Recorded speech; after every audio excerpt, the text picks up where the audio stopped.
Good morning बच्चों, कैसे हैं आप सब। देखिए हम जो कुछ भी पढ़ रहे हैं यहाँ पर जैसे इससे पहले जो कुछ भी हमने पढ़ा था वो सब हमारे बोर्ड के लिए बहुत ज़्यादा इंपॉर्टेंट था। आज हम जो कुछ भी पढ़ने वाले हैं, आज हम एक नया टॉपिक शुरू करेंगे, उसी में आगे बढ़ करके ये स्पेशली है बोर्ड में तो बहुत ही इसके कम चांसेस हैं आने के। आज तक कभी नहीं पूछा है इस पर। ये जेईई मेंस और नीट के लिए थोड़ा सा इम्पोर्टेंस इसमें है ज़्यादा। तो चलिए उसी पर शुरू करते हैं आज का टॉपिक। इस टॉपिक का नाम है सिमेट्री। क्या नाम है? सिमेट्री।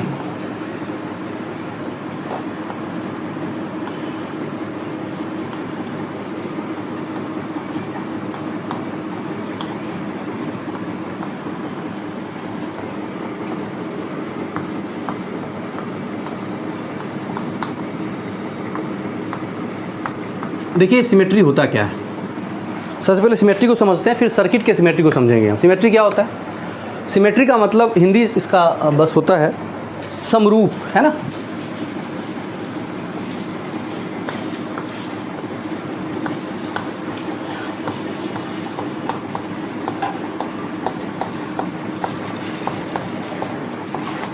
सिमेट्री का मतलब होता है समरूप। लिखो सिमेट्री इन सर्किट लिखा हुआ, उसका हिंदी में लिखा है परिपथ में समरूपता। समरूप होता है इसका मतलब। समरूप का मतलब जिसका रंग रूप एक जैसा हो, ऐसा हम मैथ्स में पढ़ते हैं। लेकिन यहाँ पर एग्जैक्ट इक्वल होना चाहिए। जैसे मेरा ये जो लेफ्ट हैंड है, ये राइट हैंड का समरूप है, सिमेट्री है। देखो यदि मैं दोनों को आपस में रखता हूँ तो एक दूसरे को पूरा का पूरा ये आच्छादित कर देता है। एक और इसको पहचानने का तरीका है, दो वस्तुओं को यदि आप समरूप है जानना चाह रहे हो तो क्या करो, एक वस्तु को कहाँ ले जाओ, मिरर के पास। यदि उसका मिरर इमेज जैसा है वैसा ही दूसरा वस्तु भी है तो क्या होगा, वो दोनों एक दूसरे का समरूप हो जाएगा। तो समरूप का सिंपल मतलब होता है एक दूसरे का पूरा मिरर इमेज होना चाहिए, ठीक है ना। तो यदि सर्किट में कुछ इस प्रकार का कॉम्बिनेशन बने कि सर्किट का कोई दो पार्ट एक दूसरे का मिरर इमेज हो तो उसे हम क्या बोलेंगे, सर्किट की समरूपता। देखिए ध्यान से, मैं एक एग्जाम्पल के जरिए आपको समरूपता को समझाने का प्रयास करता हूँ। देखिए ये हमारा एक सर्किट है। मैंने क्या किया, इसको बहुत ज़्यादा कॉम्प्लिकेटेड बनाया, बहुत ज़्यादा। और ये एक्चुअली कॉम्प्लिकेटेड सर्किट पर ही लागू होता है। वहाँ पर जा करके बड़ा आसानी से आपको उसका हल दे देगा आपको, है ना। देखो ये सर्किट है एक, इसको देख करके आपको क्या लग रहा है कि एक खुखार सा सर्किट है जिसके बारे में हमने अभी तक जो कुछ भी पढ़ा है उससे इसके बारे में कोई हम नहीं कह सकते हैं क्या होगा इसका आंसर वगैरह वगैरह, कुछ भी नहीं कह सकते हैं, क्योंकि ये उस सारे नियमों से ऊपर है, पड़े है। यहाँ पर सारे के सारे नियम फ्लॉप हो जाएंगे या फिर बहुत लंबा चला जाएगा, यहाँ पे बहुत लंबा, इतना कि आप सोच भी नहीं सकते हो।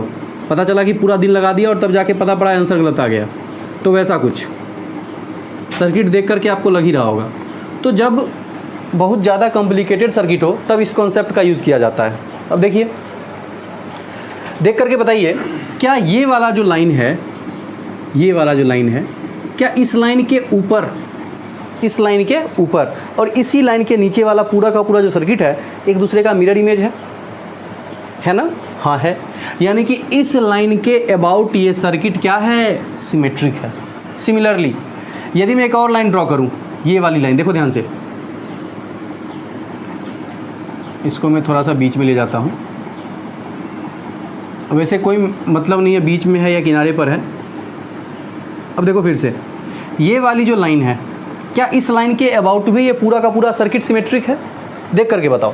इस लाइन के इधर जो कुछ भी है इसका जस्ट इमेज है ये वाला, और ठीक उसी प्रकार इस लाइन के नीचे जो कुछ भी है इसका जस्ट मिरर इमेज है ऊपर वाला।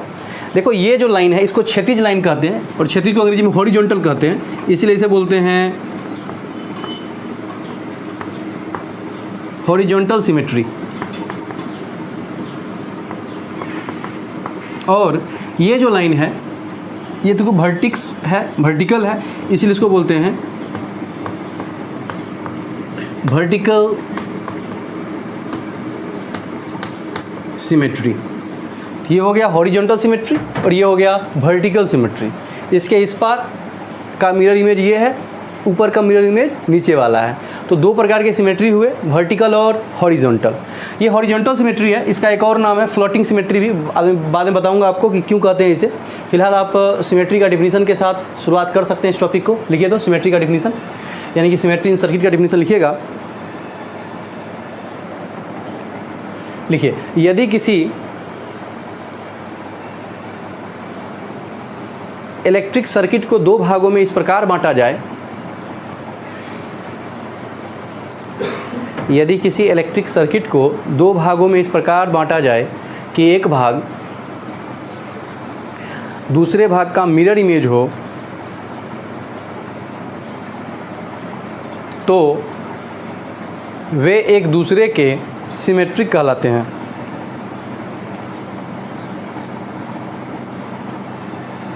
लिख डाला, डायग्राम बना लीजिए और नीचे लिखिएगा।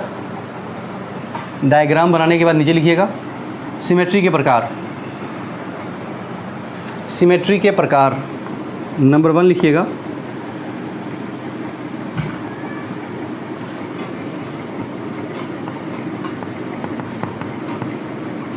वर्टिकल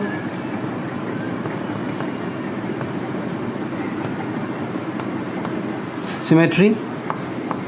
नंबर 1 है, इसको 2 लिख लो। यहाँ लिखना हॉरिजॉन्टल सिमेट्री। हॉरिजॉन्टल सिमेट्री और वर्टिकल सिमेट्री, ठीक है। लिखिए तो हॉरिजॉन्टल सिमेट्री और वर्टिकल सिमेट्री। अब क्या है ये हॉरिजॉन्टल सिमेट्री? तो आपने देखा कि जिस बिंदुओं के अबाउट हमें निकालना हो इक्विवेलेंट कैपेसिटेंस, उससे गुजरने वाली लाइन के अबाउट जो सिमेट्री होगी उसको हम बोलेंगे क्या?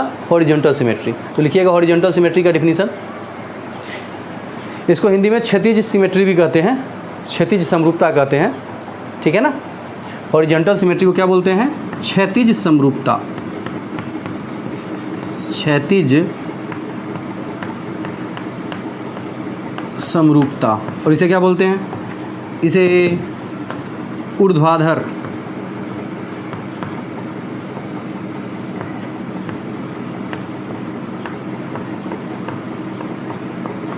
ऊर्ध्वाधर समरूपता कहते हैं इसे, ठीक है।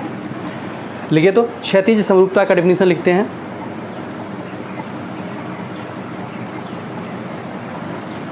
लिखिएगा तुल्य प्रतिरोध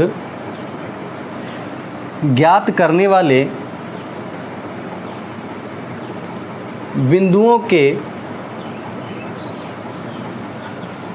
परितः समरूपता को क्षैतिज समरूपता कहते हैं। क्षैतिज समरूपता कहते हैं। लिख लिया? क्या बोलते हैं? क्षैतिज समरूपता कहते हैं। अब देखिए दूसरा लिखने से पहले हम इसको समझ लेते हैं पहले कि क्षैतिज समरूपता में क्या क्या होता है। देखिए ध्यान से। अब देखो इसके अबाउट जो सिमेट्री है इसको हम बोल रहे हैं क्षैतिज समरूपता। अब एक बात है कि जो समरूप सर्किट होता है उसका प्रत्येक सिमेट्रिक पॉइंट जो होता है, सिमेट्रिक पॉइंट क्या है? जैसे ए हुआ, इससे एक कैपेसिटर ऊपर तो इससे एक कैपेसिटर नीचे, ये दोनों कहलाएगा सिमेट्रिक पॉइंट। ये भी कहलाएगा सिमेट्रिक, ये भी कहलाएगा सिमेट्रिक, और ये तो है ही। तो मेरे कहने का मतलब क्या है कि जो भी सिमेट्रिक पॉइंट हैं वो सब के सब एक ही पोटेंशियल को डिनोट करते हैं। मतलब जो पोटेंशियल यहाँ होगा वही पोटेंशियल यहाँ होगा, जो पोटेंशियल यहाँ होगा वही पोटेंशियल यहाँ होगा, ठीक है। अब सोचो यदि ये वाला और इस वाले के सिमेट्रिक है तो दोनों का पोटेंशियल सेम है। यदि मैं इसे कह रहा हूँ भी तो ये भी हो गया भी। अब ज़रा बताइए तो यहाँ का तो पोटेंशियल सेम होगा ही होगा क्योंकि एक ही बिंदु से दोनों निकले हैं। तो सोचिए कि दो बिंदु दो परिपथ में इस प्रकार से लगे हुए हैं, दो सर्किट, दो कैपेसिटर, कि दोनों का पोटेंशियल डिफरेंस क्या है? सेम है। तो बताइए क्या उसे हम श्रेणी क्रम कहेंगे या समांतर क्रम? तो उसको क्या कहेंगे हम? समांतर क्रम। समांतर क्रम की कोई परिभाषा पढ़ी है क्या हमने? हाँ बिल्कुल पढ़ी है। क्या पढ़ा है हमने समांतर क्रम का परिभाषा? कि संधारित्रों का वैसा संयोजन जिसमें संधारित्रों के क्रॉस विभवांतर तो समान हो, विभवांतर क्या हो? समान हो, लेकिन धारा अलग अलग हो या आवेश अलग अलग हो। तो देखो दोनों से जो आवेश है दोनों में अलग अलग होगा, लेकिन विभवांतर दोनों का क्या है? सेम है। इसका भी जो भी होगा वही इसका होगा, क्योंकि दोनों जगह पर विभवांतर सेम ही है। तो इससे क्या समझ में आ रहा है कि भाई इन दोनों का विभवांतर सेम है, अर्थात जो विभवांतर सेम होता है वो क्या हो जाता है? समांतर क्रम में। तो ऐसा करने के लिए हम क्या करते हैं? इन दोनों को समांतर क्रम में सोच लेते हैं। समांतर क्रम में कैसे सोचेंगे? तो इसको इसके साथ वापस लगा देंगे, मतलब इसको फोल्ड कर देंगे हम, इसको यहाँ से यहाँ तक फोल्ड कर देंगे। इसीलिए इसे हम फोल्डिंग सिमेट्री भी कहते हैं। क्या कहते हैं? Folding symmetry. तो नीचे नोट करके लिखिएगा, मतलब नीचे 3 मार के लिखिएगा, इसी के नीचे में जो आप डेफिनेशन लिखे उसके नीचे लिखिएगा। देखिएगा क्षैतिज समरूपता में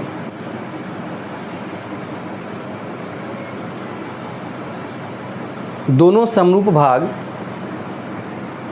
एक दूसरे के समांतर होते हैं, एक दूसरे के समांतर क्रम में संयोजित होते हैं तथा सर्किट को हल करने के लिए परिपथ को लाइन ऑफ सिमेट्री के अलोंग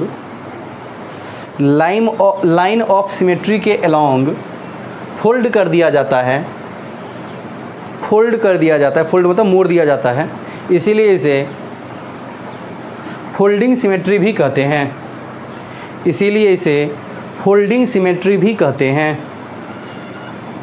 क्या कहते हैं इसे? फोल्डिंग सिमेट्री भी कहते हैं। चलिए अब देखो, फोल्डिंग सिमेट्री के एग्जाम्पल के ज़रिए मैं आपको समझाना चाहता हूँ कि क्या होता है इसमें। देखिए ध्यान से, एक एग्ज़ाम्पल लेता हूँ मैं। जितना नंबर चल रहा था शायद 48 चल रहा है, तो 49 ले रहा हूँ मैं। देखो एक सिंपल सा एग्ज़ाम्पल जो दिया हुआ था ना, उसी का एक पार्ट ले रहा हूँ मैं बस।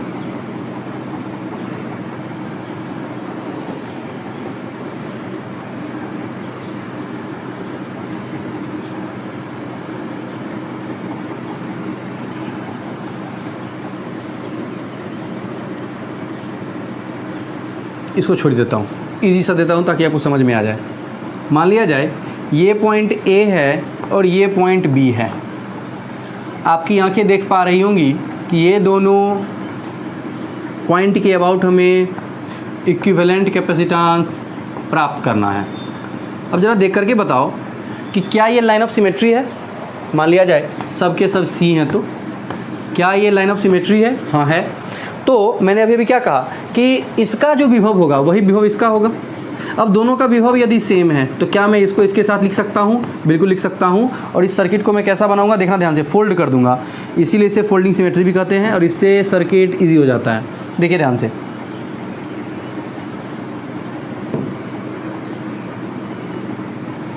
ये पॉइंट ए, ये पॉइंट बी।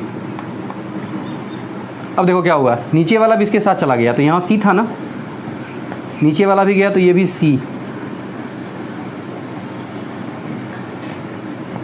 ये भी सी था ना, नीचे वाला भी गया तो ये भी सी, और यहाँ भी सी था, नीचे वाला गया तो ये भी सी। और एन के न प्रकारेन आपको लग रहा होगा कि ये सर्किट क्या हो गया, एक दूसरे के क्या हो गया? सिमेट्रिक हो गया। अच्छा, ये लाइन बस बनाया गया है, ये मत सोचना कि ये तार से जोड़ा गया हुआ है, वरना क्या होगा? धारिता ज़ीरो। ये बस लाइन है, सिमेट्रिक लाइन हमने बस खींची है। यदि यहाँ पर सर्किट दिया हुआ रहेगा, यहाँ पर कैपेसिटर लगा हुआ रहेगा तो वो कैपेसिटर रहेगा, नहीं रहेगा तो हम बस लाइन एक ड्रॉ करेंगे जो हमें सिमेट्री बताए। अब आप सोच रहे होगे सर ये तो बहुत ईजी था। बिल्कुल ईजी था, लेकिन इसमें बहुत सारे कॉम्प्लिकेटेड क्वेश्चन को भी हम इजीली सॉल्व कर सकते हैं, इसीलिए मैंने इसे बताया है। अब देखिए, अब इसको तो यहाँ से हम क्या कर देंगे, ये भी वही है हमारा, क्या है? बस एक लाइन हमने ड्रॉ किया है और कुछ भी नहीं। चलिए देखिए ध्यान से, हमें इसका आंसर निकालना है, क्या होगा इक्विवेलेंट कैपेसिटेंस। तो मैं क्या करूँगा, ये सी सी पैरेलल और ये सी सी पैरेलल। देखना ध्यान से क्या हो जाएगा, सी सी कितना हो जाएगा? 2C। ए से चले आगे बढ़े तो क्या मिला? सी सी 2C, ये भी सी सी 2C, और आगे भी सी सी 2C, और ये पॉइंट बी, तीनों के तीनों 2C हैं, तो सी इक्विवेलेंट क्या हो जाएगा? सीरीज में हम जानते हैं आइडेंटिकल है, तो 2C/3 आंसर आ गया। निकाल लोगे, आपका जो फॉर्मूला है उससे भी आएगा तो वही आएगा, और वही से हमने किया भी है इसे। तो इस प्रकार हमने जाना कि कैसे हम इसका इक्विवेलेंट निकाल सकते हैं फोल्ड करके। ओके ना? चलिए, तो हमने जान लिया फोल्डिंग सिमेट्री। अब लिखेंगे सेकेंड जो है हमारा। अच्छा, इसमें एक और आप नोट डालो, तो एक बात आपको यहाँ जाननी है, बड़ा ही काम का बात है, उसका भी एग्जांपल करवाऊंगा आपको मैं। लिखिए नोट, हॉरिजॉन्टल सिमेट्री में धारा लाइन ऑफ सिमेट्री को क्रॉस नहीं करती है। धारा लाइन ऑफ सिमेट्री को क्रॉस नहीं करती है, लाइन ऑफ सिमेट्री को क्रॉस नहीं करती है। लाइन ऑफ सिमेट्री को क्रॉस नहीं करती। इसका मतलब समझिए एग्जांपल के ज़रिए फिर से।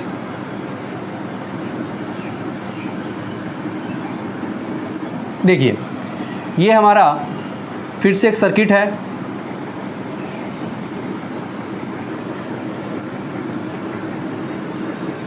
ये रहा, ये पॉइंट है ए, ये पॉइंट है बी। ध्यान से बच्चों,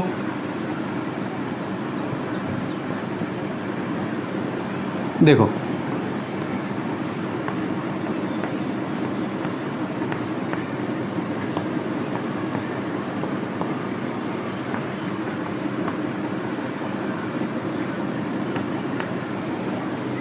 अब देखो क्या कहा जा रहा है कि बताइए भाई ए बी के बीच की तुल्यधारिता क्या होगी। 50 नंबर क्वेश्चन, समझिए ध्यान से। इस क्वेश्चन को देख करके आपको लग रहा होगा कि पता नहीं इसमें क्या होने वाला है, दिमाग का दही हो रहा होगा आपका, क्योंकि बहुत ज़्यादा कॉम्प्लिकेटेड हो गया।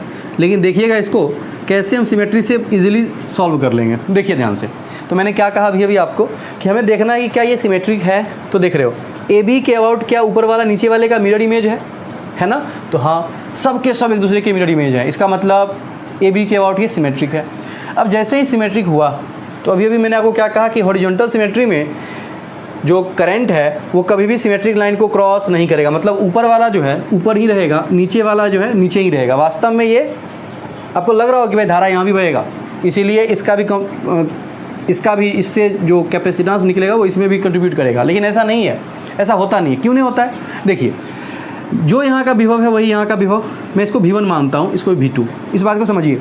अच्छा, जो यहाँ का वही यहाँ का V1 तो V1 और V2 तो V2। देखिए ध्यान से, अब मैं कह रहा हूँ कि बीच वाले का कुछ भी मान लेते हैं, V3 या V मान लेते हैं। अब ज़रा सोचिए, यदि यहाँ से करंट यहाँ जाता है, यहाँ से करंट यहाँ जाता है, मान लेते हैं कुछ देर के लिए जाता है, तो क्या यहाँ से भी यहाँ जाएगा? चूँकि सबका C सेम है तो जितना इधर जाएगा इससे नीचे जितना आएगा उतना ही इससे ऊपर जाएगा। तो हम क्या मान लेंगे कि भाई ना ऊपर वाला नीचे आया सॉल्व करने के लिए और ना नीचे वाला ऊपर गया, मतलब ऐसा हुआ ही नहीं, चूँकि जितना गया उतना ही ये से वापस आ गया। तो हम मान सकते हैं नीचे वाला नीचे ही रह गया, ऊपर वाला ऊपर ही रह गया, इससे सर्किट ईजिली सॉल्व हो जाएगा। बस इसी वजह से हमने क्या मान लिया है कि नीचे वाला नीचे रह जाता है, ऊपर करंट नहीं जाता है, लाइन ऑफ सिमेट्री को क्रॉस नहीं करता है, और ऊपर वाला भी ऊपर ही रह जाता है। अब ध्यान से इस क्वेश्चन को सॉल्व करते हैं।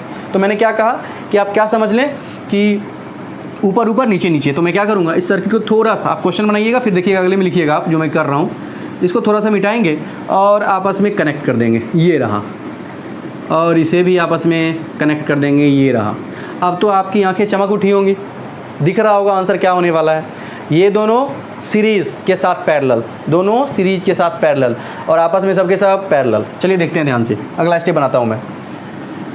चलो एक ही बार में मैं पूरा काम ख़त्म करने वाला हूँ। ए से चले बी के पास पहुँचे, चलो ये रहा मेरा बी।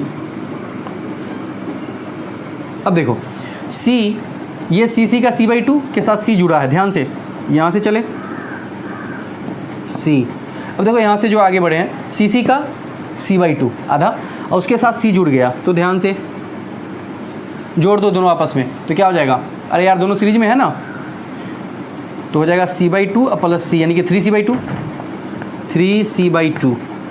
सी दोनों पैरेलल होगा तब, प्लस C/2 CP बराबर, तो क्या हो जाएगा बाई 1, तो 3C/2 वही लिखा है मैंने ऊपर में। आगे बढ़े, यहाँ तक काम खत्म कर दिया है हमने, आगे बढ़े तो आगे बढ़े, ये मिला, यहाँ भी कितना है C है, ओके ना। नीचे में भी कुछ ऐसा ही हो जाएगा, नीचे भी डिट्टो सेम नीचे भी होने वाला है। चलो नीचे भी डिट्टो सेम कर लो, C,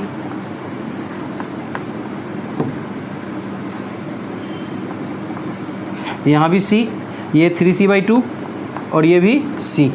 अब लग रहा होगा कि आपका कल्याण होने वाला है, आपका मन है तो फोल्ड कर लो इसे, थोड़ा सा और इजी हो जाएगा, और नहीं मन है तब मत भी करो, क्योंकि मेन इसका काम जो है फोल्डिंग से ज़्यादा हमारा मेन काम ये करता है कि भाई नीचे से नीचे ऊपर से ऊपर नहीं जाएगा। खैर देखिए फोल्ड भी कर लेंगे तो और इजी हो जाएगा।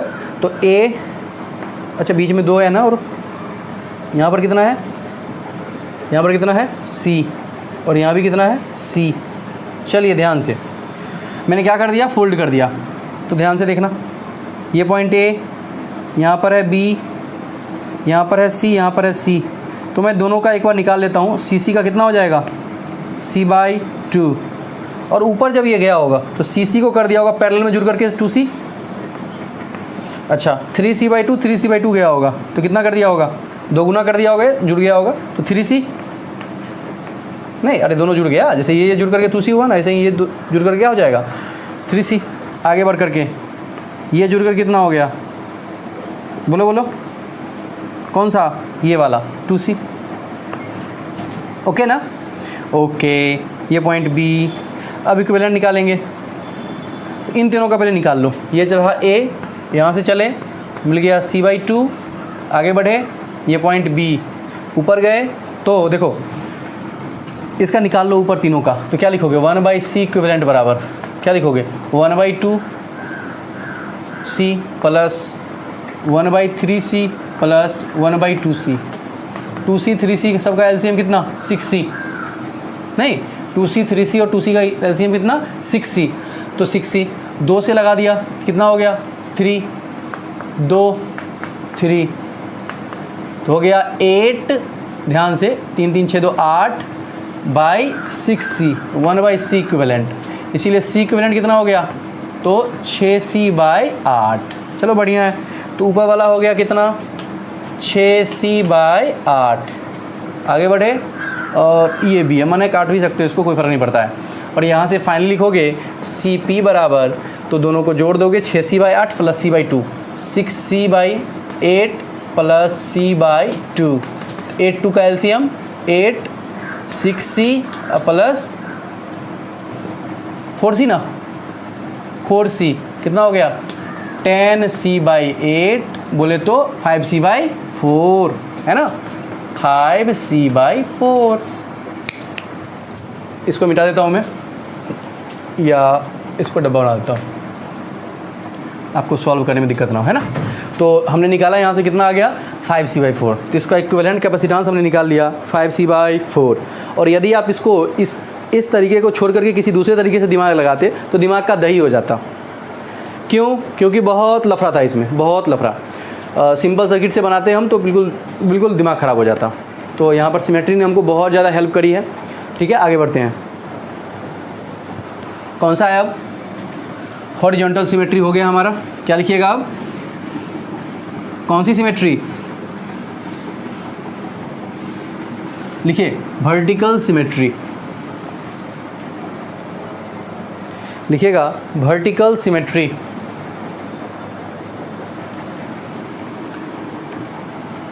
अब वर्टिकल सिमेट्री क्या है, तो जिसके अबाउट हमें निकालना है तुल्य प्रतिरोध, उसके लंबवत जो सिमेट्री होगी उसको हम क्या बोलेंगे, वर्टिकल सिमेट्री। लिखिएगा, तुल्य धारिता ज्ञात किए जाने वाले बिंदुओं के लंबवत सिमेट्री को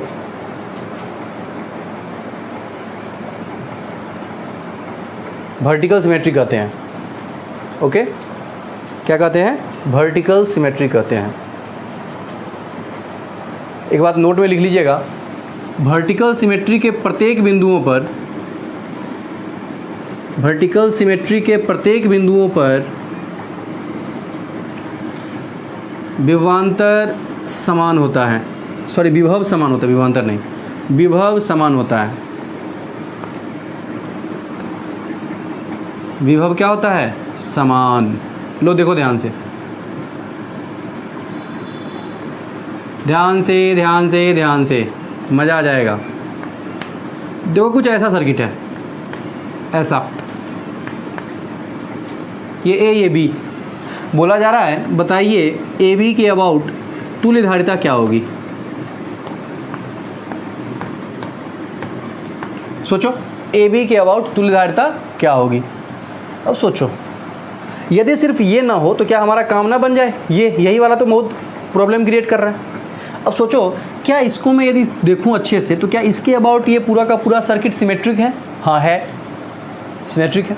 अब सोचो, सिमेट्रिक यदि है सर्किट तो क्या हम इसको दो भागों में बांट सकते हैं, बिल्कुल बांट सकते हैं।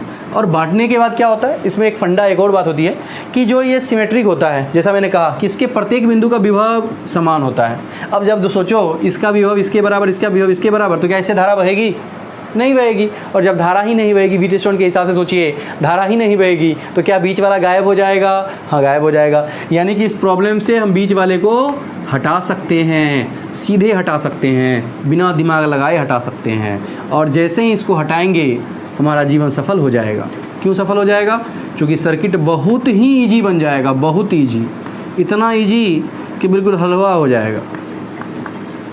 और उसके बाद तो हम इसको आराम से कर लेंगे। चलिए देखिए, ये पॉइंट ए, ये पॉइंट बी, सभी के सभी हैं सी। ये देखो सी। अब तो लग ही रहा होगा खट से आंसर आएगा, खट की आवाज़ भी नहीं आएगी। सभी सी सी सी सी सी, कितना हो गया? C/4। तो ऊपर में आ गया कितना? देखो ए से चले, ऊपर में गए तो कितना? C/4। आगे बढ़े, बीच वाला C/2, C/2, और नीचे वाला फिर से C/4,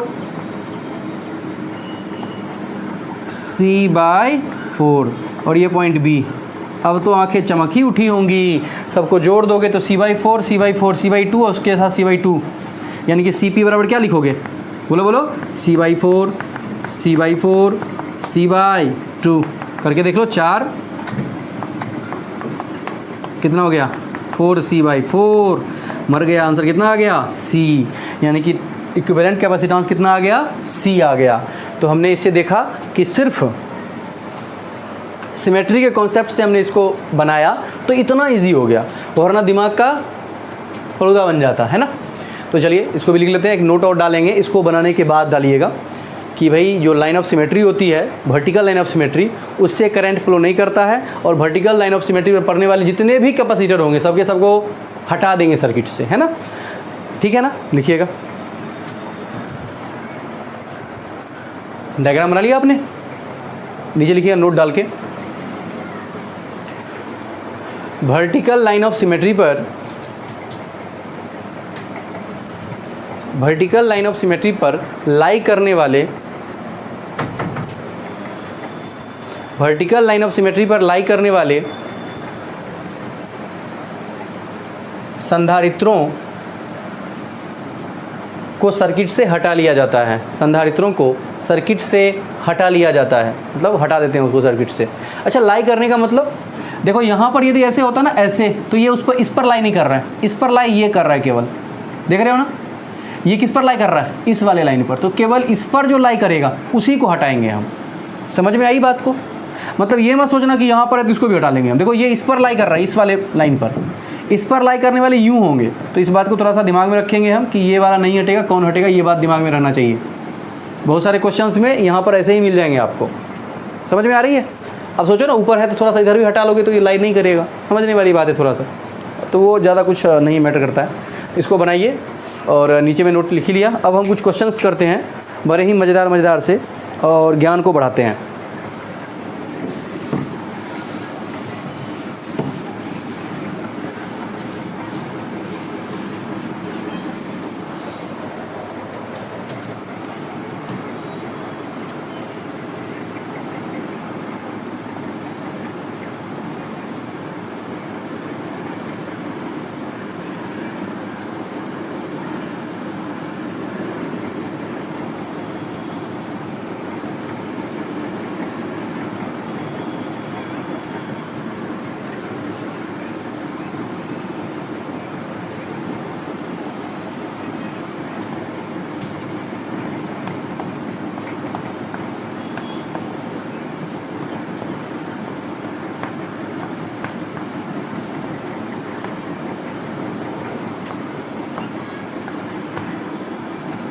ठीक है, बोला जा रहा है बताइए ए बी के बीच की तुल्यधारिता क्या होगी। तो फिर से क्या करेंगे, देखेंगे सिमेट्रिक है भी, तो हाँ है, इसको बढ़ाओ, इसको बढ़ाओ। क्या लग रहा है हॉरिजॉन्टल लाइन ऑफ सिमेट्री है या वर्टिकल? तो वर्टिकल, हॉरिजॉन्टल भी है लेकिन हम वर्टिकल को ही देखेंगे। हॉरिजॉन्टल में तो ऐसे भी कर सकते हैं हम इजीली, हॉरिजॉन्टल का जहाँ यूज होगा वहाँ करेंगे हम, नो डाउट। वर्टिकल क्वेश्चन को ईजी कर रहा है तो उसी को यूज़ करते हैं हम। अब इसको देखिए, तो ऐसा करने से क्या हो गया, ये वाला तो बेचारा गायब हो गया अभी इससे। तो क्या हो गया, यहाँ से चले यूँ यूं और यूं, बस मज़ा आ गया। अब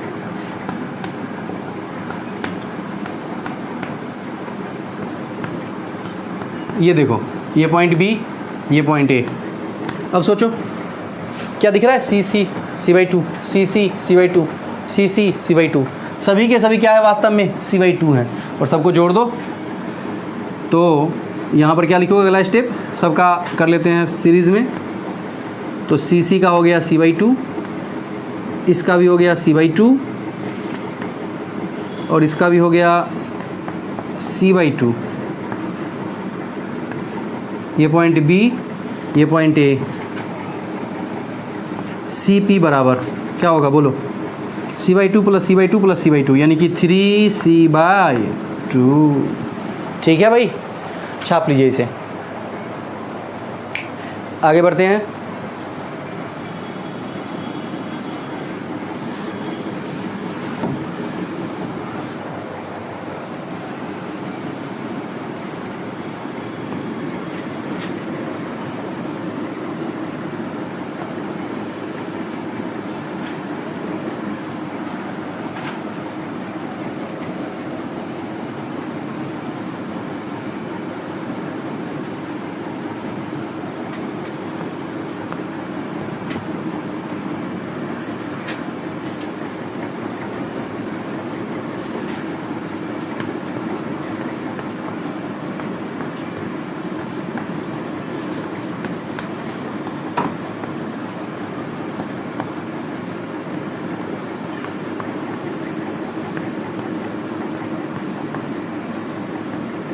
ये देखो, ए बी के बीच की तुल्यधारिता पूछी जा रही है आपसे। बताइए ए और बी के बीच की तुल्यधारिता क्या होगी, कर सकते हैं?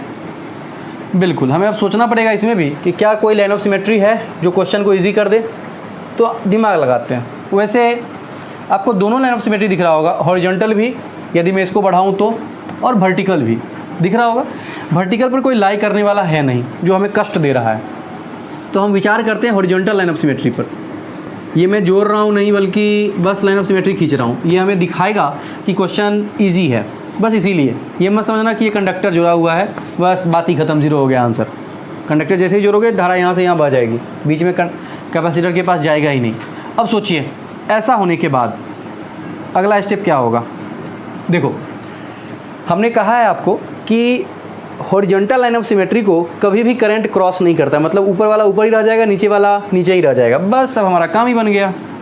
देख लो ध्यान से, क्या करेंगे हम, इससे हटाएंगे और यूं जोड़ देंगे, इसको भी हटाएंगे और यूं जोड़ देंगे, बस अब तो इजी हो गया।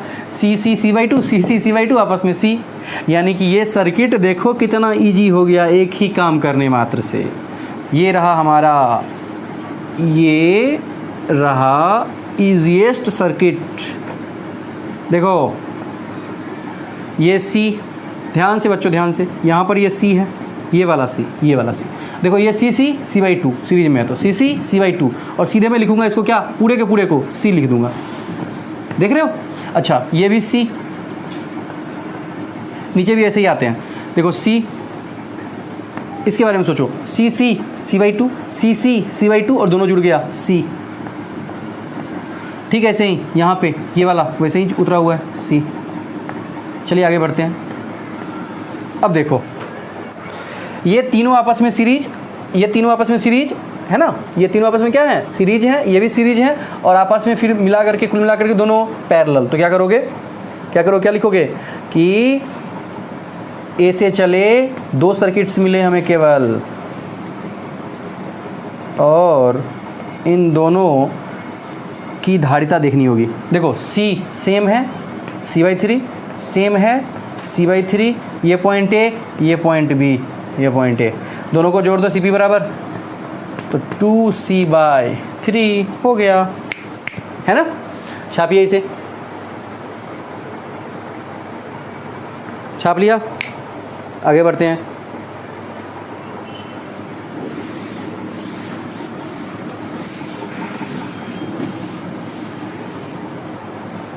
मैं सोच रहा हूँ एक क्वेश्चन आपको भी करने को दूँ, या मैं ही करूँ?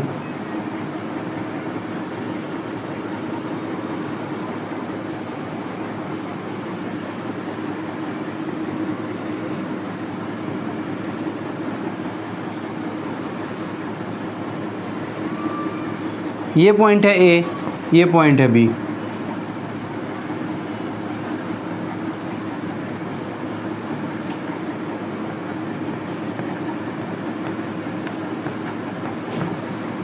फिर से हमें इक्विवेलेंट कैपेसिटेंस निकालना है।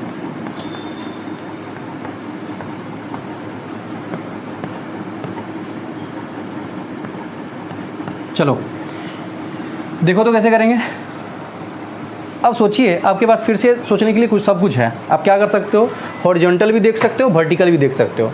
आपको अकल लगाना यहाँ पड़ेगा कि कौन क्वेश्चन को इजी कर रहा है ना। कहीं कहीं पर दोनों लगाना पड़ सकता है, ठीक है। तो सोचिए, तो यदि मुझे इस सर्किट को देखना पड़े तो मैं देखकर कह सकता हूँ कि ये वाला मेरे प्रॉब्लम का मेन कारण है, ये वाला। और वर्टिकल लाइन ऑफ सिमेट्री से इसको हम हटा सकते हैं। तो बस वही करते हैं, क्या करेंगे, आगे बढ़ेंगे और इसको गायब कर देंगे। ये गायब हो गया, वर्टिकल लाइन ऑफ सिमेट्री है, ये बढ़ा करके बता रहा हूँ मैं आपको। इसके अबाउट सेम है, तो ये तो गायब। अब जैसे ही गायब हुआ, हमारा क्वेश्चन बन गया इजी। कैसे, ध्यान से ऐसे देखो।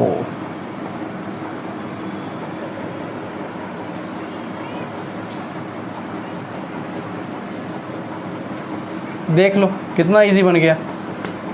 इतना इजी बन गया कि बस पहली कक्षा के बच्चे इसको बनाएंगे।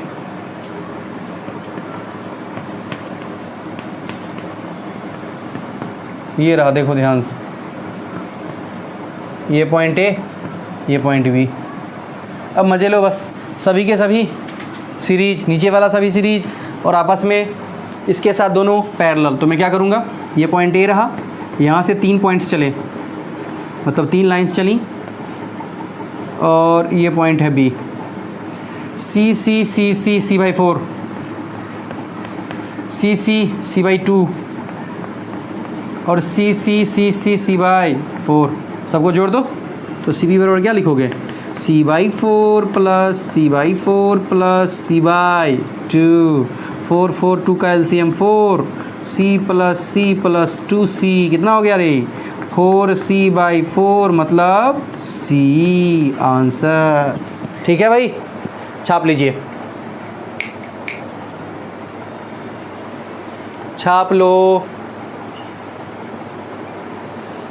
अब मेरा मन कर रहा है कुछ क्वेश्चन तुम्हारे लिए भी दे दूं, एक आध क्वेश्चन, मज़ा आ जाएगा क्या। अरे दे दूं, एक बड़ा ही भयानक सा, भयानक नहीं है, शानदार क्वेश्चन है।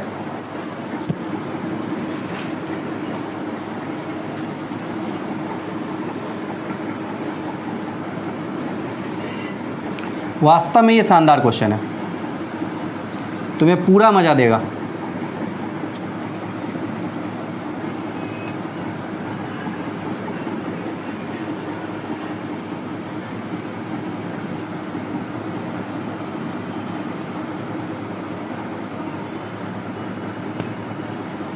देखो ये टॉपिक जो है ना, मेनली वो जेई के लिए ही है।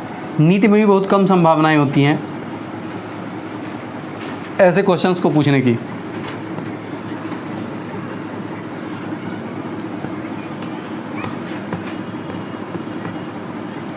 तो बोर्ड के बारे में सोचना भी मत कि पूछेगा।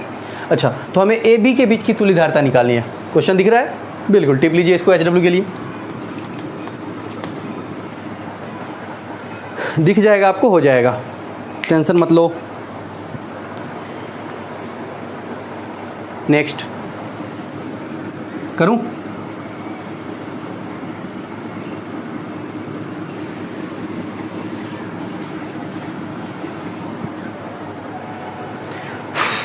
अब देखो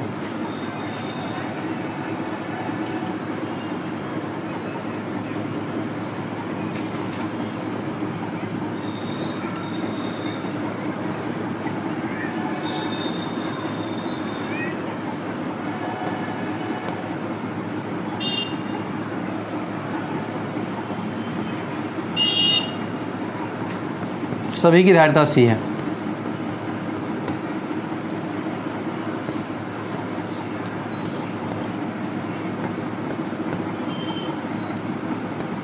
सी है, बोला जा रहा है कि ए बी के बीच का इक्विवेलेंट कैपेसिटेंस बताइए।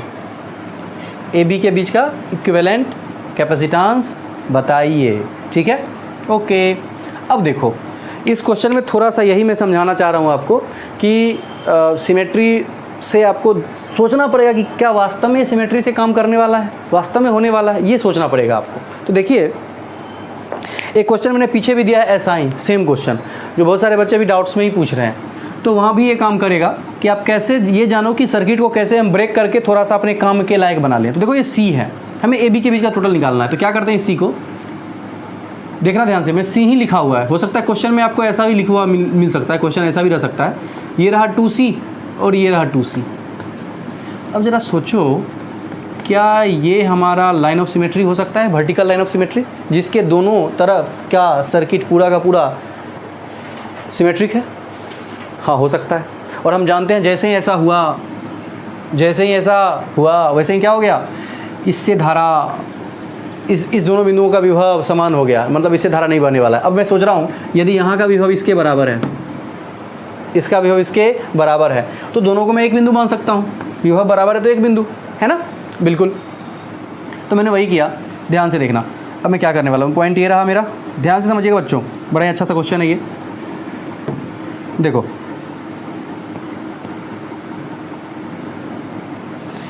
ये सी और ये सी वास्तव में ये एक तार से जुड़ा हुआ है। ये जो वर्टिकल लाइन ऑफ सिमेट्री होता है वो वास्तव में क्या होता है, तार, समझ रहे हो, क्योंकि दोनों का विभव सेम होता है। आप जानते हैं वर्टिकल लाइन ऑफ सिमेट्री के प्रत्येक बिंदु का विभव क्या होता है, सेम। तो सेम विभव कब होता है भाई, सेम बिंदु कब होता है, बोलो बोलो। दोनों का बिंदु यदि आप जानते हो कि सेम होता है, याद कीजिए पिछले वाले क्वेश्चन में जब हम सीधे सीधे जोड़ देते थे तो ए वाला था तार से जुड़ा होने के कारण दूसरा को भी ए मान लेते थे विभव।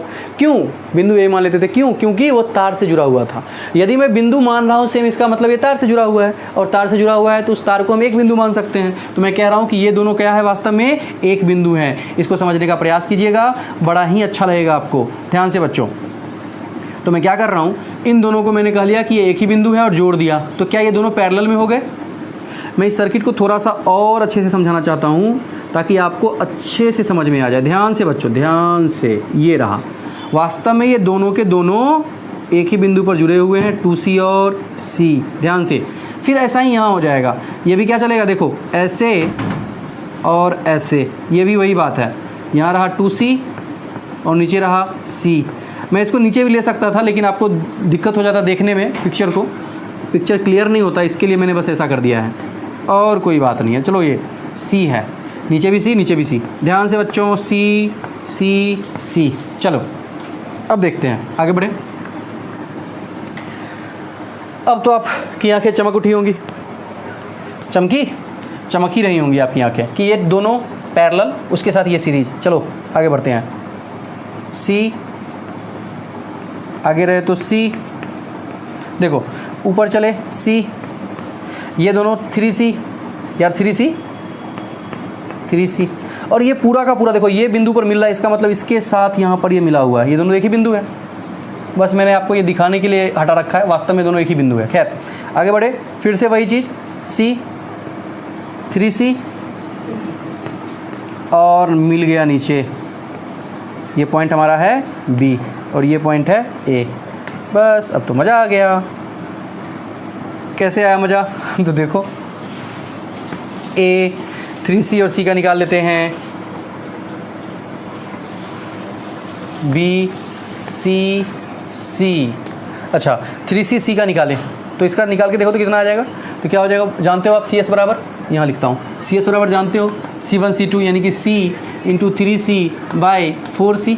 यार दोनों को जोड़ दिया, C से C मर गया यानी कि 3C बाई 4, यानी कि ये ऊपर वाला कितना है, यहाँ से जो चला है ऊपर वाला, ये है 3C बाई 4। अच्छा ठीक, ऐसे ही ये भी वही है, तो 3C बाई 4 और ये जाके इससे मिल गया, ये पॉइंट A, ये पॉइंट B। अब ज़रा सोचो, क्या दोनों पैरेलल और फिर आपस में सीरीज नहीं, अरे यार दोनों पैरेलल और फिर आपस में दोनों के दोनों सीरीज। तो मैं क्या कर रहा हूँ, दोनों पैरेलल लिख करके ये रहा और ये रहा लिखता हूँ, दोनों को जोड़ दो, 3C बाई 4 प्लस 4 यानी कितना हो गया, 7C बाई 4। यार दोनों को जोड़ लो ना, 3C by 4 plus C by 1, देखो तो नीचे आ गया 4 और देखो 3C प्लस 4C नहीं हो गया 7C/4, ये भी है 7C/4, इन दोनों का आपस में लिख दिया। और ये पॉइंट A है और ये पॉइंट B है, इसीलिए फाइनली क्या लिखिएगा आप, इसीलिए मैं इसे मिटाता हूँ और फाइनली आंसर लिखने वाला हूँ। क्या लिखूँगा कि CS बराबर इसका, CS बराबर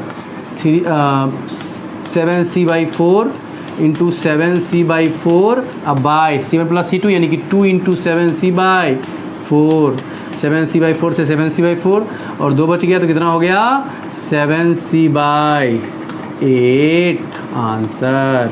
ओके बच्चों, छाप लीजिए, इसे भी छाप लिया।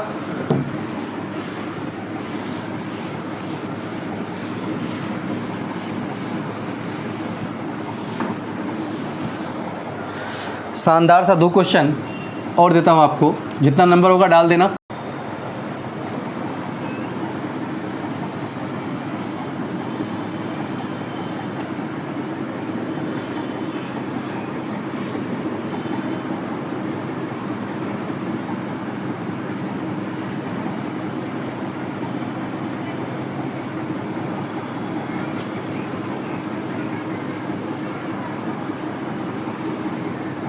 ओके, सब C है।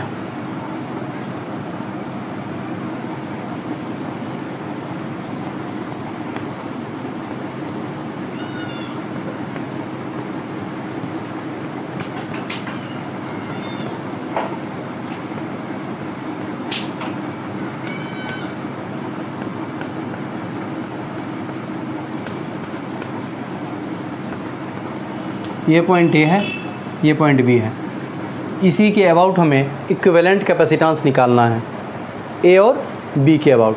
बस सिंपल सा क्वेश्चन, इसे भी होमवर्क में डाल लें और मिलते हैं नेक्स्ट एपिसोड में। ठीक है, तब तक के लिए गुड बाय और गुड नाइट।